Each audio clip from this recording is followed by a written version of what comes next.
Assalamualaikum warahmatullahi wabarakatuh. Perkenalkan, nama saya Salma Faturagini, NIM 010423011014, Prodi Komunikasi dan Penyiaran Islam semester 3. Di sini saya akan mengerjakan salah satu tugas UTS mata kuliah Sosiologi Komunikasi yang dosen pengampunya yaitu Bu Ade Kusumanganing Tias, Esos MSI. Nah, jadi di sini saya akan menjelaskan tentang penipuan online yaitu spoofing. Sebelumnya, apakah kalian tahu apa itu spoofing? Spoofing yaitu tindakan menipu dengan cara menyamar menjadi orang lain, yaitu tidak menggunakan identitas sendiri, bertujuan untuk mendapatkan uang, identitas seseorang, atau yang lainnya. Jadi spoofing itu adalah seperti memalsukan identitas.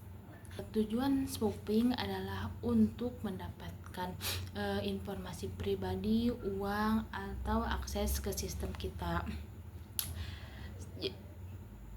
Jadi spoofing itu seperti penipuan online dan yang lainnya.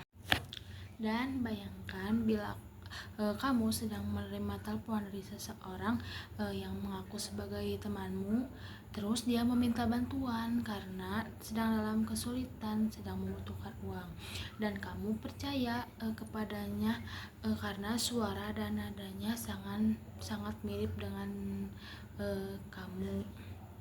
Namun itu sebenarnya bukan temanmu, melainkan itu seseorang yang sedang menyamar menjadi temanmu. Nah, terus kamu mengasih bantuan kepadanya atau dengan semacam uang atau apa itu. Nah, kamu terkena, itu termasuk spoofing. Jadi terkena penipuan online kayak gitu. Jadi penipuan online adalah tindakan kejahatan yang dilakukan melalui internet atau platform digital dengan tujuan untuk mendapatkan keuntungan yang mudah dan ilegal. Pelaku online biasanya akan menargetkan informasi secara pribadi, data keuangan, atau bahkan barang milik korban. Nah, mengapa penipuan online itu terjadi? Satu, karena kemudahan akses internet. Jadi semakin banyak internet yang terhubung, semakin banyak pula peluang penipuan online. Contohnya seperti kita kalau mau wifi di sembarangan tempat, misalkan kita wifi, nah itu bisa memudahkan untuk si pelaku mengambil data-data kita melalui wifi. Dan yang kedua, informasi pribadi mudah didapat. Jadi data pribadi yang tersebar di internet itu memudahkan si pelaku untuk mendapatkan informasi target. Dan yang ketiga ada keinginan mendapatkan keuntungan cepat. Jadi motif utama penipuan adalah mendapatkan keuntungan secara cepat dan mudah. Nah, jadi bagaimana cara mencegah penipuan online itu agar tidak terjadi kepada kita? Yang kesatu, selalu waspada. Jadi kalau kita menerima telepon atau SMS, pesan atau apapun itu, kita harus memastikan, jangan mudah percaya dengan kata-kata apa atau pokoknya kita harus menelusuri itu teh benar atau enggaknya. Jadi gak boleh asal-asalan langsung percaya dengan begitu aja. Yang kedua ada verifikasi informasi.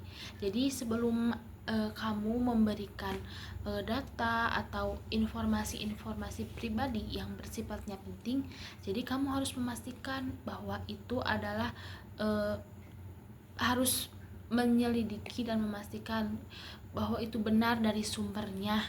bahwa itu bukan penipuan. Kamu harus menyelidikinya terlebih dahulu. Dan pastikan kamu menghubungi sumber yang terpercaya untuk memverifikasi kebenaran tersebut. Dan yang selanjutnya adalah gunakan password yang kuat. Jadi kalau kita membuat email atau misalkan ATM di handphone, ATM digital, contohnya seperti Dana atau m-banking, Cbank dan lain-lain, kita membuat kode harus password atau kode harus yang susah ditebak, yang privasi biar orang tidak tahu dan tidak mudah untuk terjadinya penipuan online. Nah, yang selanjutnya adalah hati-hati dengan tautan. Jadi kan sekarang suka ada tautan lewat email atau pesan. Nah, kita jangan sembarangan untuk mengklik tautan itu, karena bisa jadi kalau kita mengklik tautan itu yang mencurigakan, misalnya itu bisa mengambil data kita atau apapun itu. Jadi kesimpulannya, penipuan online shopping merupakan ancaman serius yang terus berkembang. Dengan memahami ciri-ciri, jenis, dan dampaknya, kita dapat memahami dan waspada dan melindungi diri sendiri dari serangan ini. Dan selalu prioritaskan keamanan data pribadi dan jangan ragu untuk melaporkan setiap penipuan kepada pihak yang berwajib atau berwenang.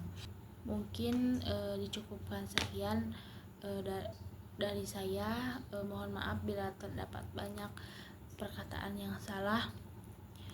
Wallahul muwaffiq ila aqwamit thoriq. Wassalamualaikum warahmatullahi wabarakatuh.